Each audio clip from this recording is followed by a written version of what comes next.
Vamos a comenzar, que creo que estamos comenzando más o menos a la misma hora que siempre, pero bueno. Continuamos con los atributos comunicables. Estábamos terminando aquel atributo comunicable que le llamamos bendición. Y habíamos conectado el Dios de bendición al Dios de relación, que es otro atributo comunicable, le hemos llamado así. Que Dios es una relación de tres personas en el seno de su divinidad, ¿verdad? Yo sé que esto suena y para algunos ha sido, pastor, eso está muy profundo. Es decir, sí es verdad, la Trinidad es un asunto profundo, pero a la misma vez yo creo que hay algunos conceptos básicos aquí que son sencillos. Es decir, que nosotros digamos, a veces la gente se asusta, ¿no?, con estas discusiones, porque piensan que son muy profundas, muy heady, muy... ¿Qué es lo que hemos dicho? Que Dios es un Dios de relación. Y Dios nos comunica a nosotros esa naturaleza relacional. Eso es una comunicación sencilla, ¿verdad? Que ahora, que esa relacionalidad en Dios está basada de su vida trinitaria. Y es verdad, la Trinidad nos muestra un concepto que desafía nuestro pensamiento y nuestra inteligencia y nuestra mente, porque no hay nada como el Dios Trino. Sin embargo, ese Dios Trino es la fuente de todo lo que existe y la fuente última de bendición. Por lo tanto, tenemos que conectarnos con ese Dios Trino y conocerlo y relacionarnos a través de su revelación para venir a conocer, a entender y a practicar nuestra vida cristiana de una manera consecuente con esa verdad y con esa bendición. En pos de eso hemos dicho que Dios es una relación, que es un Dios tripersonal, que ha vivido eternamente en esa relación de Dios Padre, Hijo, Espíritu Santo, y que ese es el Dios bendito. Que esa relación es una relación no solo de esencia y de atributos, que Dios Padre, Dios Hijo, Dios Espíritu Santo comparten la misma esencia de divinidad, los mismos atributos, excelencia y perfección divina. Estas tres personas en el seno de la divinidad comparten esta esencia, esta vida, esta excelencia, esta gloria. Y que este compartimiento de tres personas es una unión y una relación de amor. De amor. Y esa relación de amor, de esa perfección del Dios Trino, es el Dios bendito. Es el Dios bendito. Y que Dios entonces nos quiere traer a bendición. Decimos entonces que nosotros que hemos sido creados imagen y semejanza de Dios, hemos sido creados con la necesidad y también para reflejar esa estampa relacional del Dios Trino. Que nosotros entonces fuimos creados para vivir en relación con Dios y en relación los unos con los otros, porque Dios nos ha comunicado ese atributo. Y que también Dios entonces nos ha comunicado la idea de bendición. Y para hablar de bendición, entonces vinimos a hablar de lo que es la finalidad, aquello que es último, final, trascendente para la vida del ser humano. Que el ser humano busca, de alguna manera, si ustedes se fijan, socialmente, individualmente, psicológicamente, emocionalmente, relacionalmente, luchamos con el hecho de que vivimos en una vida fragmentada, rota, y tratamos de lo que le llamamos bendición, de buscar bendición, que Dios te bendiga. Esto es algo que aún los paganos trafican en este lenguaje, en estas ideas y en estas expectativas. Y es una idea de llegar a un final, a algo completo, a una satisfacción, a un descanso, a un disfrute, a una alegría, ¿verdad? Pues todas esas cosas creo que están contenidas en este término de bendición. Dios nos comunica la bendición o nos bendice, pero esa bendición es Él mismo. Es Él mismo. Es ese Dios que vive en relación eterna en estas tres personas. Es ese Dios que vive en comunión de amor, que es del Padre en el Hijo y con y por el Espíritu Santo. Pues Dios nos quiere llevar a ese final. A ese final. Por lo tanto, la bendición de Dios es del Padre en su Hijo, con y por el Espíritu Santo. Esa bendición estaba en cierto grado de revelación en la creación. Dios bendijo su creación y creó a Adán y Eva en un estado recto, justo, santo, inocente, pero no perfecto. No final. ¿Qué quiere decir eso? Adán y Eva fueron creados en un estado de probatoria y podían caer de ese estado, que fue lo que sucedió. Y lo que vemos entonces en el plan revelatorio de Dios es que Dios tenía un final que involucraba no la primera creación, sino una creación renovada. No el primer Adán, sino un último Adán, y todo renovado con a la cabeza. Por lo tanto, la bendición que Dios nos comunica tiene que ver con su plan de redención en y a través de Cristo Jesús. Y esta es la bendición de la humanidad, del cosmos, de la creación. Esto es lo que hemos comenzado a ver, ¿no?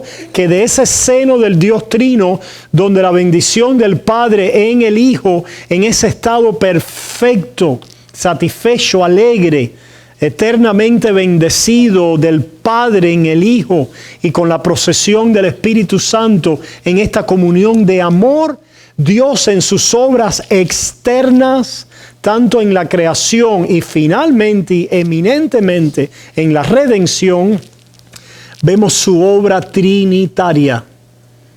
Su obra trinitaria.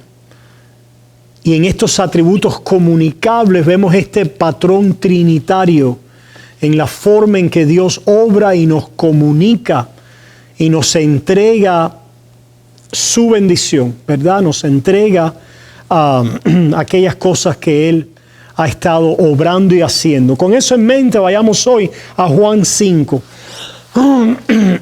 Juan 5, 17. Comenzando en el 17 al 23 dice así: y por esta causa los judíos perseguían a Jesús y procuraban matarle, porque hacía estas cosas en el día de reposo. ¿Se fijan? En el día de reposo Jesús obraba. Y ellos decían, wow, esto no es algo que se debiera hacer conforme a la ley de Moisés. Y Jesús les respondió, miren ahora la respuesta de Jesús. Mi Padre hasta ahora trabaja y yo trabajo. Versículo 18. Por esto los judíos aún más procuraban matarle, porque no solo quebrantaba el día de reposo, sino que también decía que Dios era su propio Padre, haciéndose igual a Dios. Interesantes cosas están sucediendo aquí, ¿verdad? Los judíos entienden que el día de reposo es una ordenanza creacional. Dios creó al mundo y descansó en el séptimo día, esto es el sábado, y le dio entonces el patrón, después codificado en la ley de Moisés, para que trabajaran 6 días y el séptimo descansaran. Es un patrón creacional, ¿verdad? Es un patrón creacional donde Dios, que hizo todas las cosas buenas, comenzó así su obra. Pero lo que vemos después en el Nuevo Testamento es que hay un día de reposo que todavía permanece. Y tiene que ver este día de reposo finalmente con Cristo Jesús. Que aunque Dios terminó su obra creacional y instauró ese día de reposo, con la caída del hombre, la obra entonces continúa. La obra continúa. Implícito en la obra creacional estaba que la obra tenía que continuar. ¿Qué obra? ¿Qué obra? La obra creacional no solo implicaba el hecho de crear los cielos y la tierra, sino implicaba un aspecto espiritual que tenía que ver con la derrota de Satanás para poder entrar finalmente en descanso y en gloria. O se fijan, había una obra que hacer. Había que trabajar para venir a descanso. Dios nos da ese patrón creacionalmente hablando. Dios trabaja y Dios descansa. Y le da una obra al hombre creacional. Estamos hablando todavía precaída, para que Adán trabaje y venga descanso. Pero ese trabajo involucraba no solo trabajar la tierrita del jardín, sino enfrentar a la serpiente antigua como el embajador, el representante federal, la cabeza de Dios y de su progenitura, y vencer a Satanás para poder entrar en descanso. Pues eso bajo la obra creacional no sucede. Y viene entonces la promesa del pacto de gracia. Y en la promesa del pacto de gracia, lo que el primer Adán no terminó, Dios lo va a terminar en su último Adán. ¿Qué cosa es? Terminar la obra que debía ser realizada de enfrentar a Satanás y vencerlo. Y de esta manera reconciliar el cielo con la tierra. De esta manera venir a gloria final. Ya la escatología está en el huerto del Edén. Está en el huerto del Edén con la probatoria y representada ahí sacramentalmente con el árbol de la vida. Si comes del árbol, vives eternamente, ¿verdad? Es decir, esa es la bendición final. La bendición final es el estado de gloria. ¿Cuál es el estado de gloria? El estado donde el enemigo de Dios y el estado donde la ofensa y los daños de la caída y los enemigos de Dios son enfrentados y son derrotados. De tal manera que el estado final de gloria, donde entramos a comer del árbol de la vida y a vivir para siempre, en la presencia de las cosas visibles celestiales, del tabernáculo celestial, del cual la creación física era un anticipo y una promesa, ¿verdad? Esa es el estado final de bendición y de gloria. Los judíos entienden esto. Entienden que el violar el sábado es una ofensa. Y que alguien se identifique como Señor del sábado y como el que trabaja y completa la obra sabática, es decir, la obra del descanso, y comunica y entrega ese descanso, es solo Dios. Por lo tanto, cuando Cristo manifiesta esta obra y se muestra como Señor del sábado y comunica las bendiciones allí en aquel momento en señales del descanso final de gloria, entienden que se está haciendo igual a Dios. O cuando las personas dicen que Cristo nunca se hizo igual a Dios, sí, ciertamente hay un argumento y está en la historia, en la narrativa, en las obras, en los hechos, en las implicaciones de lo que Jesús hizo y dijo. Pero sabemos que los engañadores, ¿verdad?, quieren trastornar todo esto. Mira lo que Jesús dice: mi Padre hasta ahora trabaja y yo trabajo. ¿Trabaja para qué? Para la bendición de su criatura. Para la bendición de su criatura, que es ese descanso final del cual nos habla Hebreo, ¿verdad? Ahora permanece un descanso para el pueblo de Dios. Y el que ha creído en Él, el que por fe entra en este descanso final y descansa de sus obras. Por eso es que la salvación, este es otro argumento para una salvación que no puede ser por nuestro obrar. Si fuera por nuestro obrar, caemos bajo la ley que tiene el patrón de obra creacional. Trabaja para que descanses. Bajo ese patrón nadie descansó. Bajo ese patrón Adán falló. Bajo ese patrón, de una manera explícita, en detalle, codificado en la ley mosaica, el pueblo de Israel quedó en esclavitud y exiliado. Bajo ese patrón Dios se desentiende de un pueblo. Pero bajo la promesa de que Él enviaría al que iba a trabajar la obra de Dios. Mi Padre trabaja y yo trabajo. Qué lindo, ¿verdad? Para traer la bendición.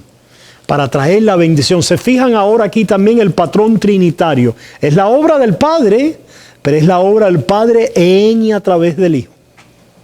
Es la obra del Padre en y a través del Hijo. Que el Hijo trabaje las obras del Padre es completamente lo que usted y yo no podemos hacer. Él ha obrado la obra del Padre para nuestra salvación. Y nosotros venimos a confiar en ella. Nosotros obramos como respuesta a la obra terminada del Padre en el Hijo, con y por el Espíritu Santo. Nosotros obramos obras de gratitud y de descanso. Nuestras obras son de descanso.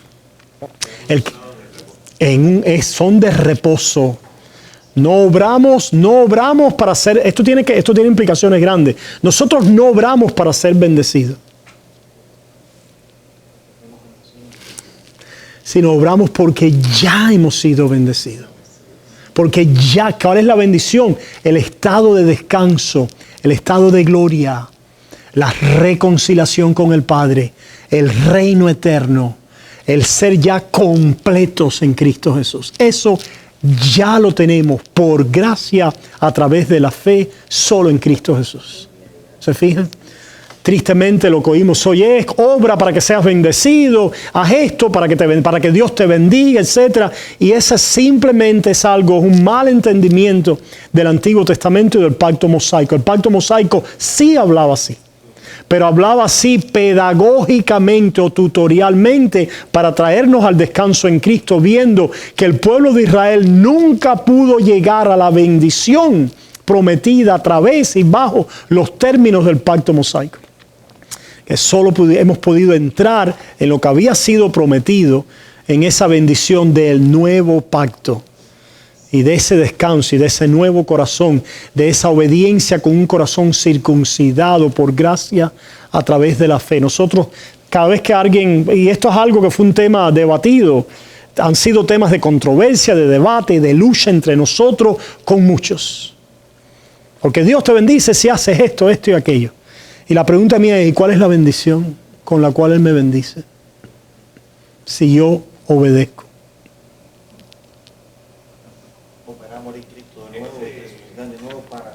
No, pregúntame, ¿cuál es la bendición? Es decir, ¿la bendición es que voy a tener salud?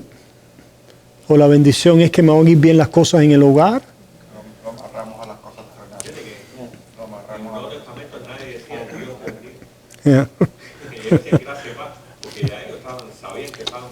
Excelente, excelente. Las obras no es otra cosa que no es obra para alcanzar la gracia, sino que las obras son productos y la gracia me alcanza.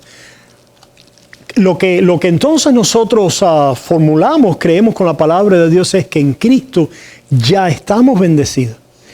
Y aún la obediencia del creyente es una bendición. No obedecemos para que Dios nos bendiga. Si nosotros obedecemos porque somos benditos. Porque yo soy bendito, yo puedo obedecer al Padre por amor. Eso es bendición. ¿Se fijan? Eso es bendición. Pero si ustedes se fijan, el proyecto ley y obras y recompensa sobre la base de las obras está tan arraigado en el corazón humano que continuamos aún a veces conociendo a Cristo, transportando, ¿verdad? Mezclando lo que decimos ley y evangelio sin poder distinguirlas y relacionarlas correctamente. A propósito, terminamos una serie hace poco sobre ley y evangelio. Todos los aspectos de ley y evangelio y su relación y coordinación entre ellas está en un playlist, Luisito. Está en un playlist, si alguien quiere revisarlo. Hablamos de manera pactual, hablamos de manera espiritual, hablamos de diferentes aspectos, de manera escritural, de manera proclamatoria, etcétera, etcétera. Las dinámicas de la distinción y la correcta relación y aplicación entre ley y evangelio. Y él mismo dice en su palabra, venid a mí, los que estéis cargados y cansados. There you go. Y yo os haré descansar. Amén, amén. Sobre esa base vemos al Hijo hablando del trabajo del Padre. Y vemos a los judíos queriendo matarlo. Versículo 19. Respondió entonces Jesús y les dijo, de cierto os digo, no puede el Hijo hacer nada por sí mismo, sino lo que ve hacer al Padre. Porque todo lo que el Padre hace, también lo hace el Hijo igualmente. Algunas personas han visto aquí como un aspecto subordinativo en el sentido, y no lo hay, al contrario, esto es una afirmación de la igualdad del Padre y el Hijo, del Hijo con el Padre. ¿Se fijan? En otras palabras, ahora lo que también vemos aquí es una aplicación trinitaria de la forma en que Dios existe, vive y obra. ¿Verdad? La vida del Padre está en el Hijo, es del Padre en el Hijo, con y por el Espíritu Santo. Las obras del Padre son en y a través del Hijo, con y por el Espíritu Santo. Por lo tanto, nada de lo que el Padre hace, el Hijo lo deja de hacer. El Hijo hace exactamente todo lo que es la obra del Padre. La hace el Hijo. El obrar de Dios es del Padre, en el Hijo, con y por el Espíritu Santo. Con y por el Espíritu Santo. La mente del Padre es la mente del Hijo. El consejo, el plan y el propósito del Padre es el consejo y la mente del Hijo. Son tres personas, pero cuya esencia divina comparte la misma obra, la misma voluntad, el mismo propósito. ¿Verdad? Y esto es la esencia de unión y de unidad del Dios Trino en su vida interna y también en sus obras externas. Sigue diciéndome, este pasaje estaba fantástico. Ahora mira lo que dice. Versículo 20, porque el Padre ama al Hijo. Wow. Se fija que no es simplemente un mero Dios unitario en el sentido de que no hay distinción y relación de personas. Hay una relación de amor aquí. Esto es lo que nos maravilla, ¿verdad? Y una relación de amor. Yo sé que he hecho referencia a la filosofía clásica, a los griegos, pero a mí me llama mucho la atención porque el patrón pagano procede de esa herencia. Y si nosotros creo que es útil a la tarea apologética. Si nosotros queremos entender dónde está basado hoy el hombre en su mente en cuanto a la conceptualización de Dios, tenemos que entender que el hombre se ha debatido luchando por entender a Dios. Es decir, por llegar y alcanzar un sentido trascendental en la vida. Hay dos cosas en la tarea humana. El alcanzar una idea, un conocimiento, una concepción de lo trascendente. El hombre se debate con eso. Lo que es por encima de mí, ¿verdad? Y por el otro lado, y cómo relacionarme con esa dimensión trascendental. Cómo relacionar. Para los griegos, finalmente, en su desarrollo del principio presocrático, Platón, hasta el desarrollo después contemporáneo con Jesús y 2 siglos después, se convirtió interesantemente en la emanación de un Dios en 3 niveles. Interesante, y esto es para los estudiantes, de verdad. Yo sé que quizás para algunos no tenga valor o no lo aquilaten, pero aquel Dios que en los presocráticos y en Platón era o el uno, o aquella mente, o aquella razón. En el desarrollo, en el tiempo de Jesús y al segundo y tercer siglo después de Cristo, se convirtió en el uno, el logos y la mente y la razón del mundo. En otras palabras, la filosofía pagana terminó para poder traer el puente de lo trascendente a nosotros con una concepción de Dios cuasi o pseudo trinitaria. Qué interesante. ¿No les resulta eso fascinante? Satanás copiando, cuasi o pseudo trinitaria. Lo que no recibe ahí es el hecho de que este es un Dios trino personal, no es una emanación de jerarquía de seres. Mientras más te alejas del uno, ¿verdad? Mientras más te alejas del uno en la concepción filosófica griega, más desciendes en la jerarquía de ser. Por lo tanto, el logos es menor que el uno. La mente cósmica universal es menor que el logos.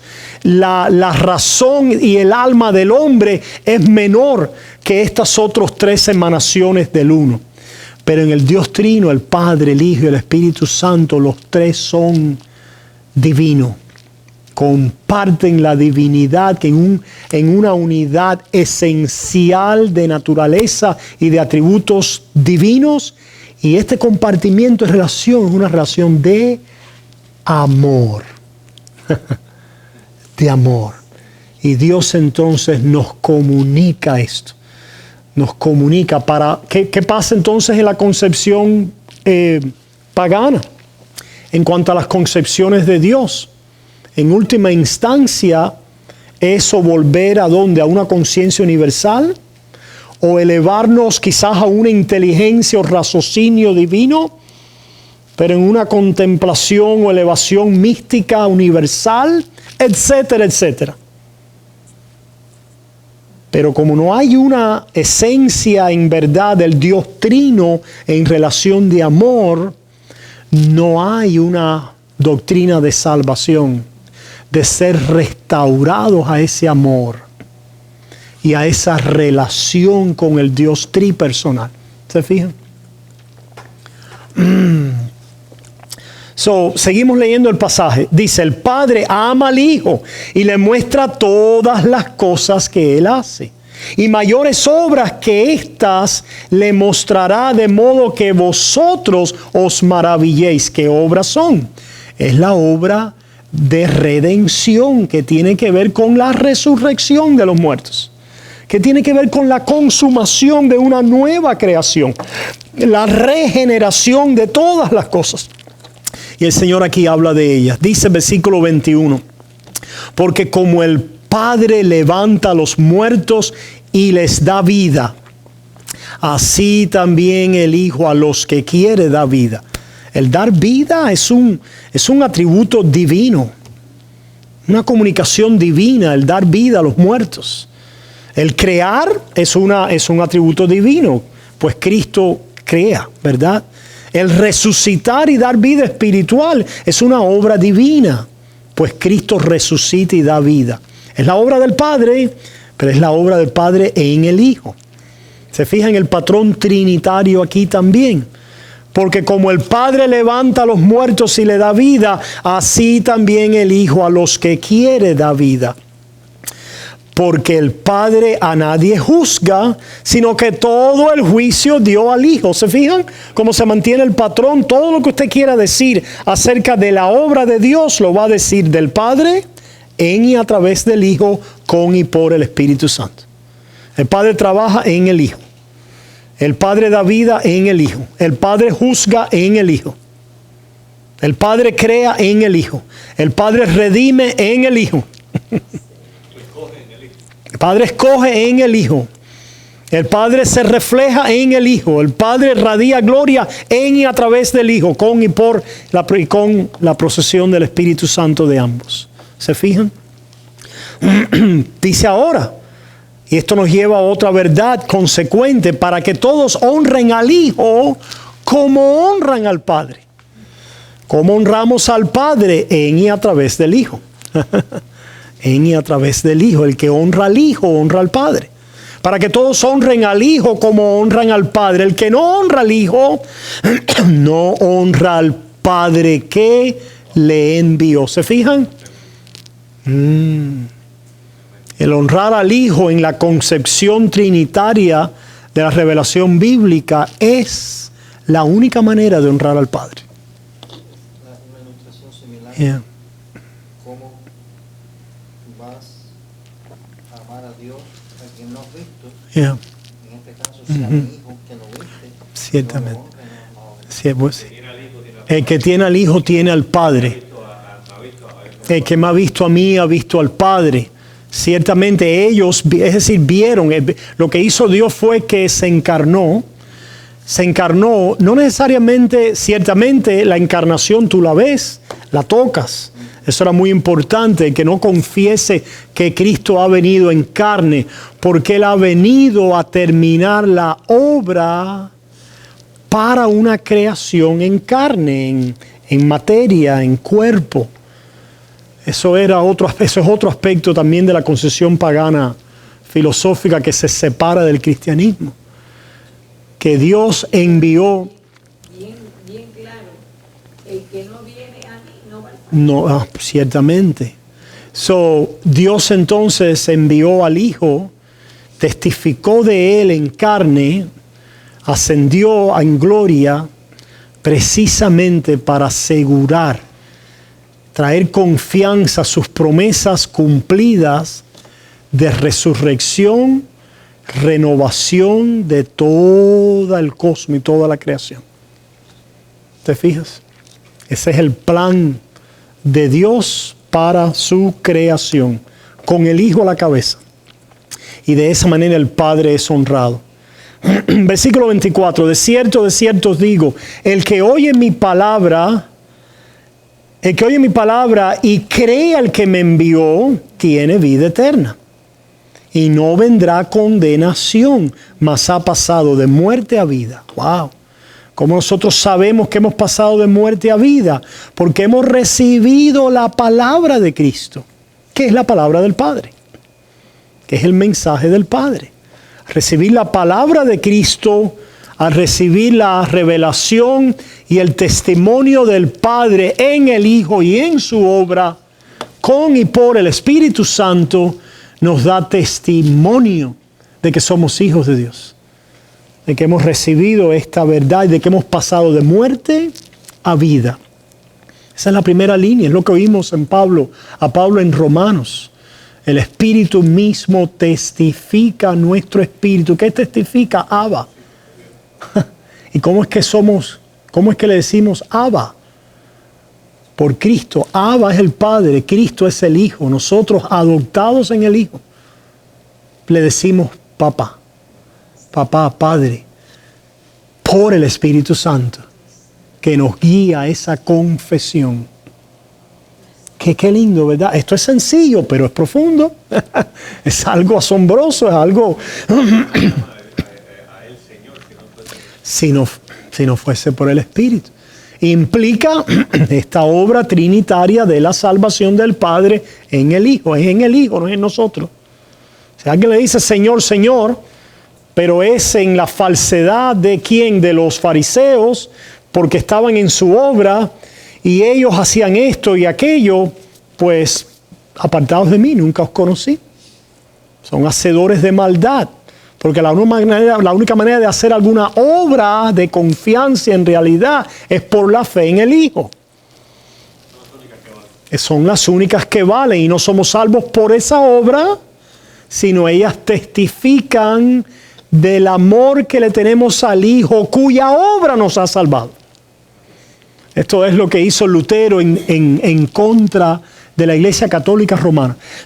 La concepción de la fe de la Iglesia Católica Romana es que para que la fe sea salvífica, tiene que estar adornada o completada por las obras. Esa es la concepción católica romana de la fe. Correcto. Las obras califican a la fe. Para que la fe califique, las obras califican a la fe. Lutero dijo, no es así. La fe califica nuestras obras. En otras palabras, la fe es de la esencia de nuestras obras. ¿Qué quiere decir eso? Todo lo que no es de fe es pecado. En otras palabras, nosotros obramos porque hemos creído, y porque hemos creído, hemos sido perdonados y aceptados en la obra del Hijo. Por lo tanto, la fe es la esencia de donde salen nuestras obras. La fe califica nuestras obras, ¿se fijan? No son obras para la fe, sino por la fe. Exactamente. Exacto. Para utilizar ese mismo lenguaje, en la concepción católica romana, las obras son para la fe. Esto es para poder terminarla, completarla, definirla, calificarla. ¿Se fijan? Pero en el cristianismo, en la verdad de Cristo, lo que define la salvación, lo que completa, termina nuestra salvación final y completa es solo por la fe. Romanos 4, aparte de las obras. Ahora nuestras obras, ¿cómo es que dijiste otra vez? No son obras para la fe, sino por la fe. Obras por la fe que obra por el amor. Ciertamente porque recibe el amor de Dios y manifiesta este amor. Es imposible que la fe no sea fructífera y manifieste la obra del Espíritu y de la gracia en nuestras vidas. Esa otra verdad que apoyamos. Y reconocer que de nosotros no es nada, porque la fe es Donde por supuesto que sí. Amén. Ajá. Después de decir que son salvos por gracia, por medio de la fe, no por obra, más gracia de los hijos, dice, pues somos hechura suya, creados en Cristo para buenas. Para buenas, exactamente. Para buenas. Ya tenemos todo lo que nos hacía falta y ahora. Exactamente. Por eso discúlpame que aquí siempre hacemos paréntesis. ¿Se acuerdan? La semana pasada hablamos de Calvino. Yo sé que esto es un tema muy controversial y para muchos hablar de Calvino y señalar algo es algo, pero por eso es que creemos que cuando nosotros cargamos la definición de arrepentimiento con las obras o la obediencia a la ley, se compromete el Evangelio. Se compromete el Evangelio porque esta es la manera en que lo hacen o se hace. Sí, es verdad, somos salvos por la fe, pero tienes que arrepentirte. ¿Estamos de acuerdo con eso? ¿Pero qué tú quieres decir por eso? Tienes que abandonar y dejar el pecado y rendirlo todo a Cristo en tal y tal y tal obediencia. ¿En cuánta obediencia? En toda obediencia. Espérate, entonces, soy salvo por la fe, pero tengo que obedecer. Hay algo ahí que contradice. Hay algo ahí que no está bien formulado, no está bien explicado, ¿no? Estoy haciendo ley, evangelio, ley. Ciertamente. Esa es la fórmula que eso produce, ¿verdad?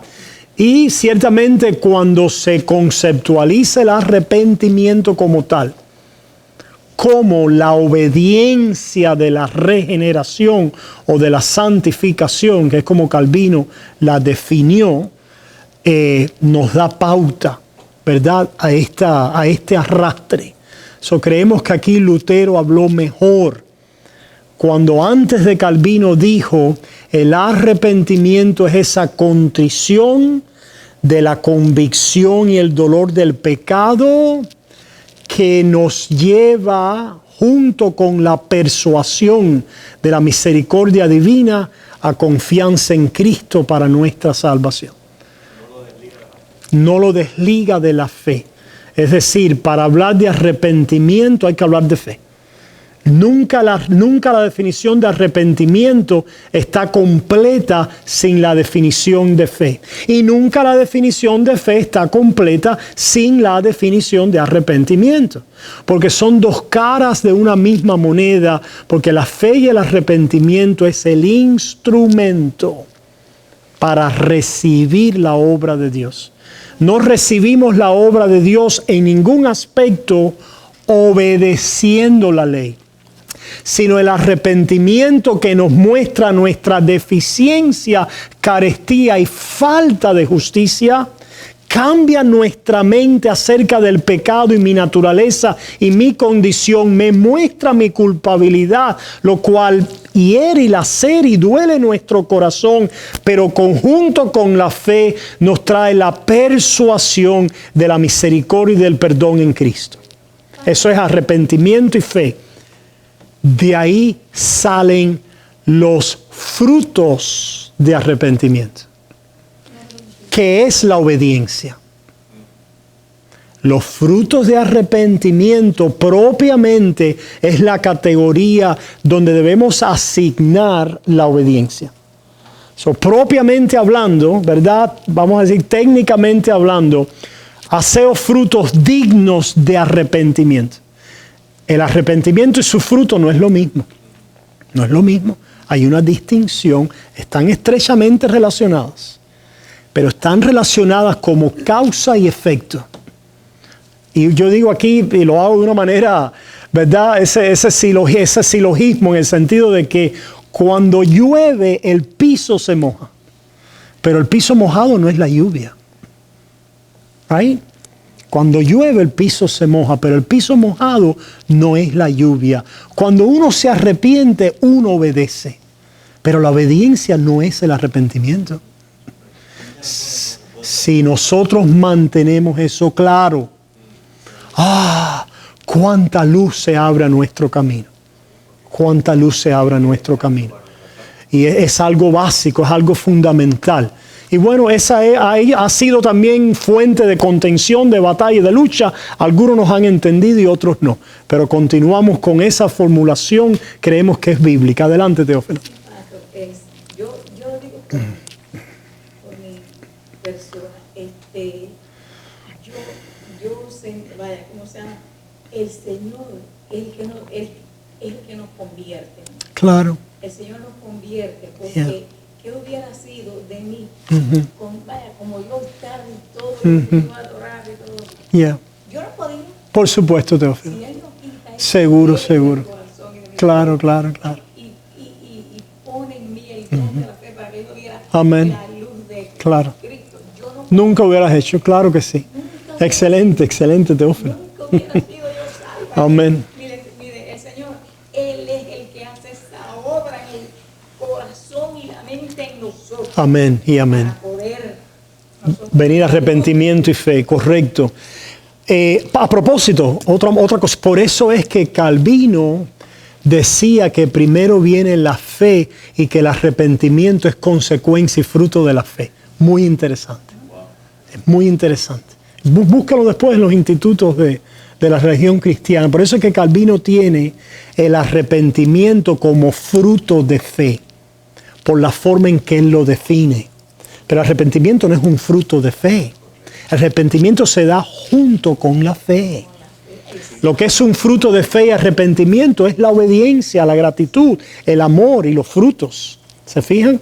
esa obra, claro. esa obra maravillosa que Amén.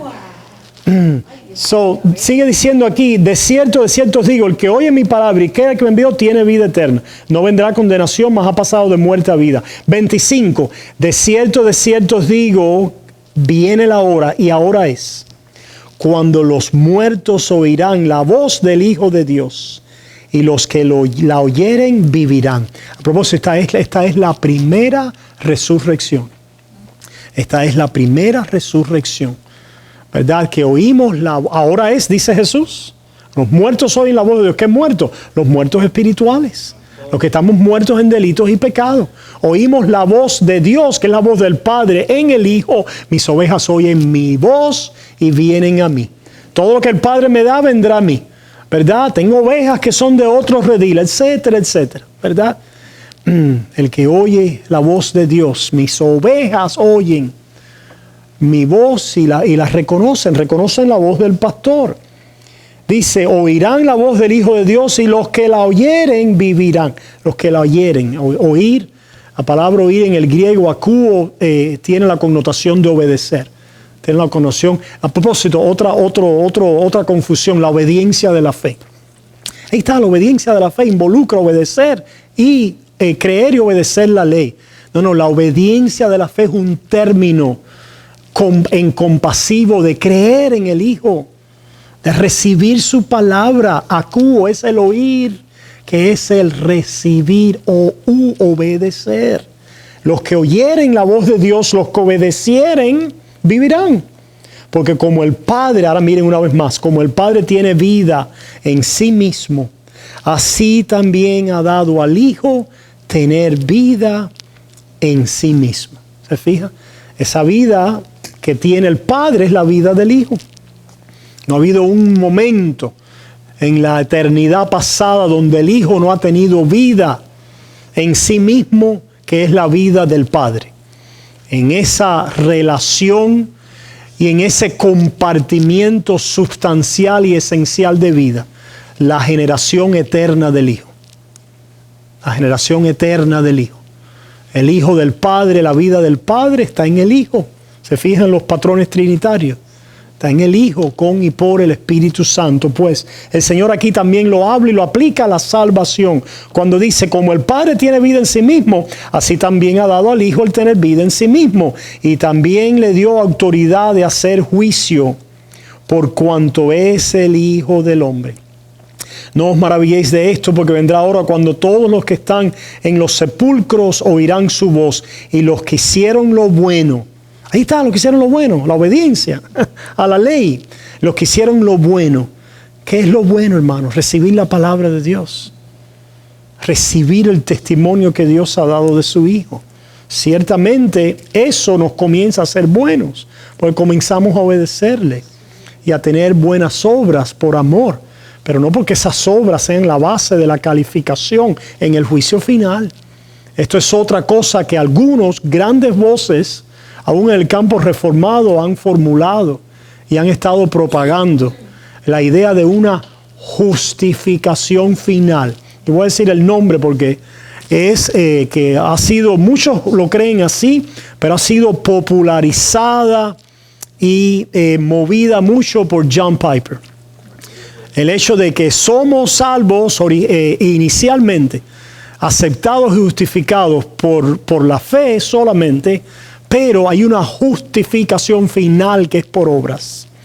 ¿Y por qué hacen eso? Porque ven que el juicio final es conforme a las obras, etc. Y de ahí entonces atan la justificación, que es el ser aceptados y recibidos por Dios en Cristo Jesús, también a nuestras obras. Y creemos que eso es un error y lo rechazamos rotunda y profundamente lo hemos rechazado. El juicio final donde los cristianos se les habla y se les muestran sus obras no tienen que ver con la justificación delante de Dios, sino Pablo hubiera sido un mentiroso. Sino tienen que ver con la justificación del creyente delante del mundo. Dios quiere exhibir a su novia y mostrarla y vindicarla delante de los impíos, adornada de buenas obras. Gracias a la obra de Cristo y a la gracia y a su favor, pero poner la justificación que ha llegado en declaración inicial, completa y final en Cristo Jesús y aplazarla a una culminación final en un juicio final es ácido para el Evangelio. Y tenemos que rechazarla, hermanos. Y muchos lo están haciendo, gracias a Dios, a pesar de grandes voces que se han levantado populares en la nación. Sigue diciendo, no puedo yo hacer nada por mí mismo, no puedo hacer yo nada por mí mismo, según oigo, así juzgo.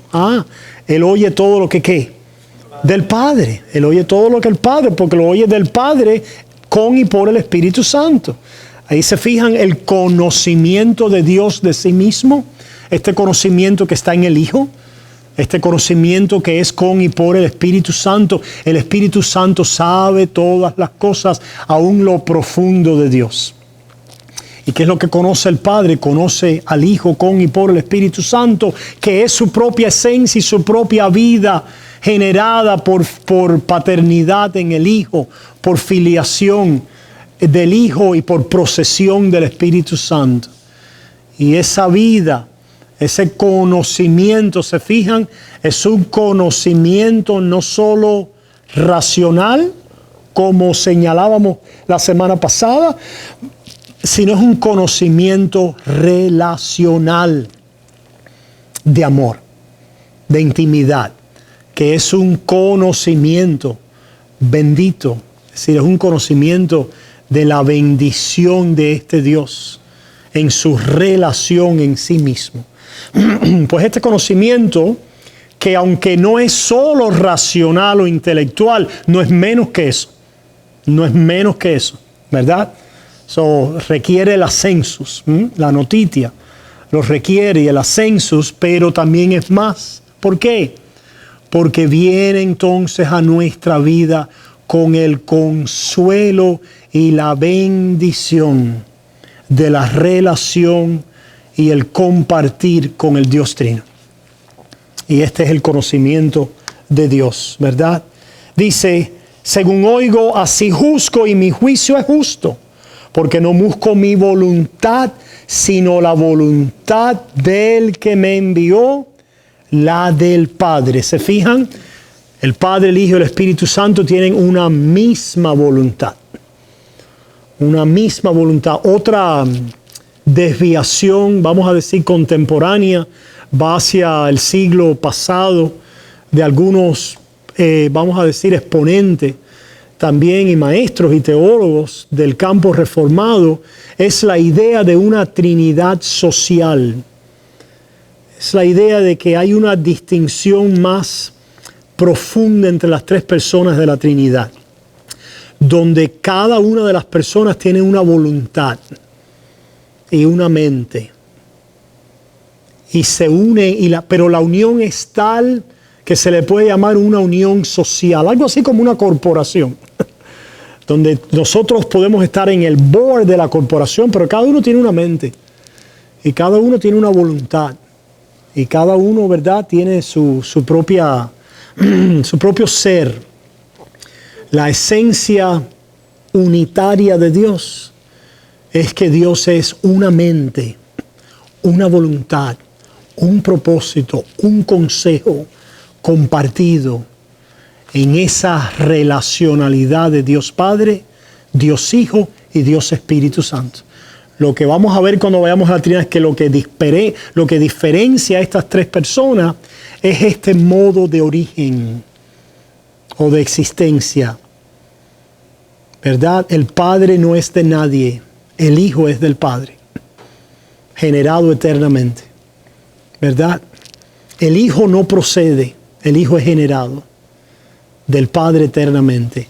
El Espíritu Santo no es generado y es del Padre y generado, procede, es expirado del Padre y del Hijo eternamente. Esa es la distinción entre las tres personas de la Trinidad. Todo lo demás comparten igualmente. Igualmente. En todo lo demás Dios es uno. Oye Israel, tu Dios es uno. ¿Se fijan? Yeah. Vamos a dejarlo ahí, hermanos. ¿Alguna pregunta o comentario? Yeah.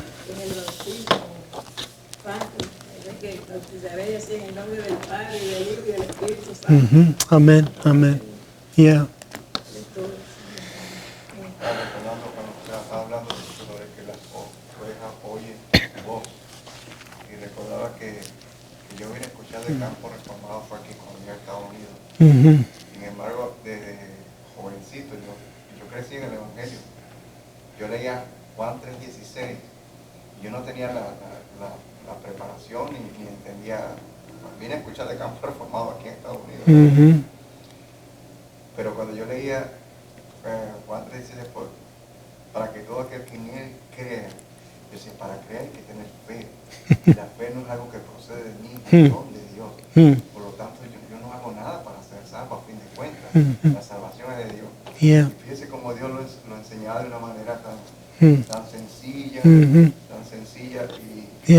y a pesar de que ahora uno puede decir, bueno, es bonito y sabroso ahora entender todo esto, Yeah. Posiblemente en Venezuela, Juanito no lo iba a entender de esta forma. Igualito entendía que la salvación procedía de él. Era de él.